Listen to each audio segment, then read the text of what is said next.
They're only a few meters apart, but the people on each side live very different lives. Strand has backyards and driveways. Nomzamo is much more dense, and the people here have fewer basic services. Less piped water, less internet access, and Nonzamo is majority black, while the area across the line is majority white. If we use dots on a map to represent race, you can see how stark that divide is. If we zoom out to the whole city, we can see it's actually everywhere. And this is the case across much of South Africa. The color of your skin here often determines where you live. It also determines your quality of life. This map shows where jobs and opportunities are primarily concentrated in Cape Town. And this is where most of the city's black people live, in informal settlements called townships on the city's periphery. People have to move by public transport for up to 3 hours a day, and they can't take care of their obligations in the community with the rest of the family because they're always working and they're always traveling. For decades, South Africa was under apartheid, a system that wrote segregation into law. A white minority controlled where non-white people could live, work, exist. Many were forced out of their homes. In 1994, a democratically elected government took power and ended apartheid. It was supposed to be a new beginning. But a lot of the country still looks like this. And that's because South Africa's legacy of racial division goes back centuries.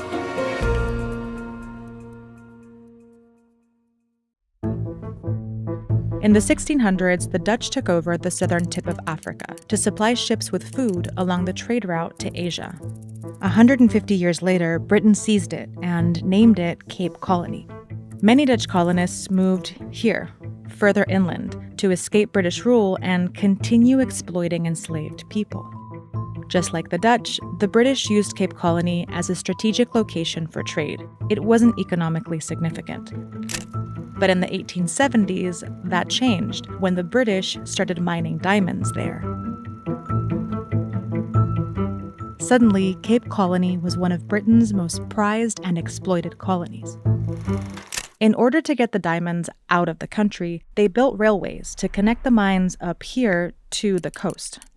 The railways allowed the British to access a global diamond market through the port city of Cape Town. Soon, the economy of Cape Colony was centered around the railroads, especially this main route.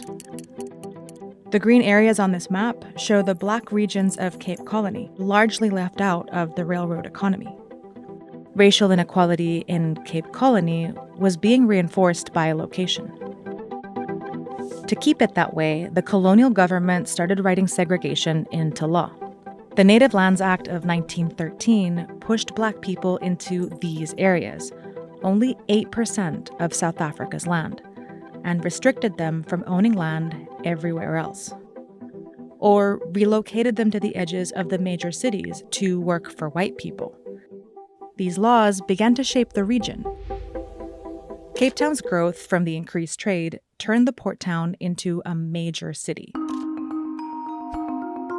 Many migrants from the rest of the colony and elsewhere moved here, to what was then the outskirts of Cape Town, where former enslaved people, merchants, artists, and immigrants were forming a neighborhood called District 6. As the city grew around District 6, so did the neighborhood. For decades, District 6 was a thriving, integrated community. We were a very cosmopolitan, you could say, family almost, because there were people from all different nationalities, from all different walks of life. This was the statement, your child is my child. But it wouldn't last. In 1934, Britain's legal hold in what was now the Union of South Africa officially ended. The remaining white minority, the descendants of Dutch colonists, took control, and they built on the foundation the British were leaving behind. Between 1949 and 1971, the all-white government passed 148 laws solidifying apartheid. Apartheid allowed for the full realization of the ambition of the fascist project in South Africa.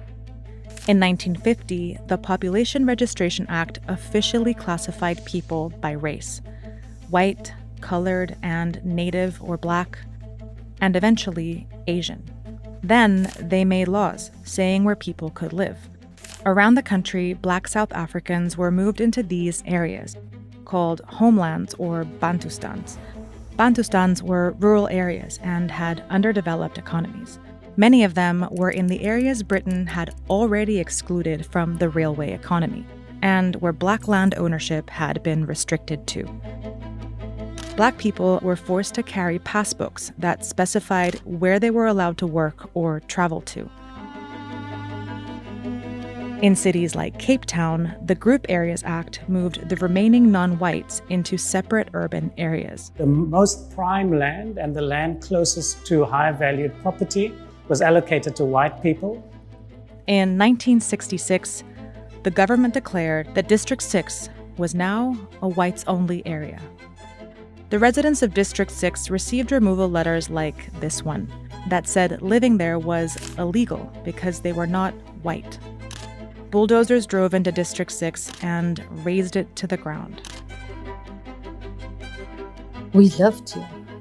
We had a life here. It was very traumatic for a lot of people. It's like ripping out someone's heart. More than 60,000 people were forcibly removed from their homes. This kind of violence against non-white people was commonplace around the country.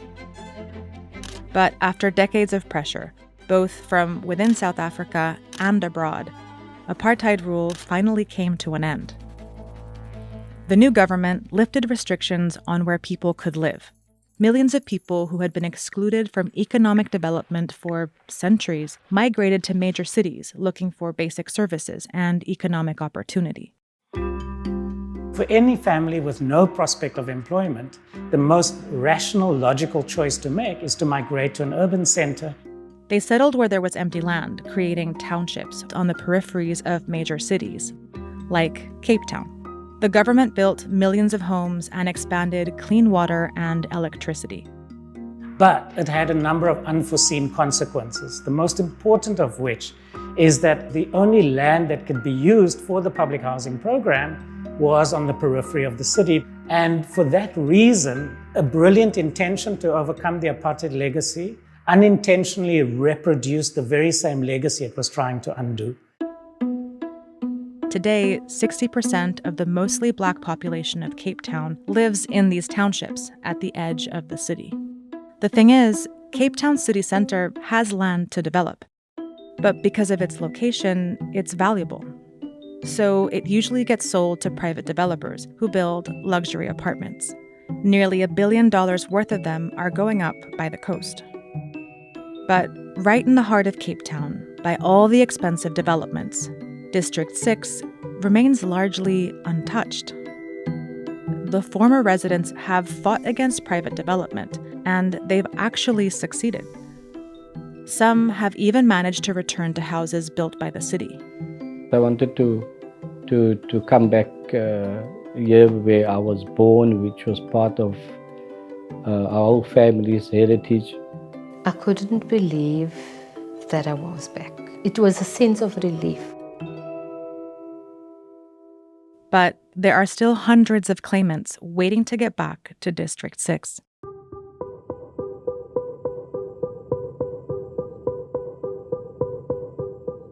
We haven't done the difficult and the painful work to confront what the intergenerational consequences are of colonialism, of apartheid. The story of Cape Town and South Africa's racial segregation starts far in the past, but it's very much entangled with the present. Apartheid and colonialism here are over, but many of the barriers they built have yet to be dismantled. The kind of psychic scars that's left on individuals and on communities, we haven't begun the work of saying, how do we live together, right? In the face of that history.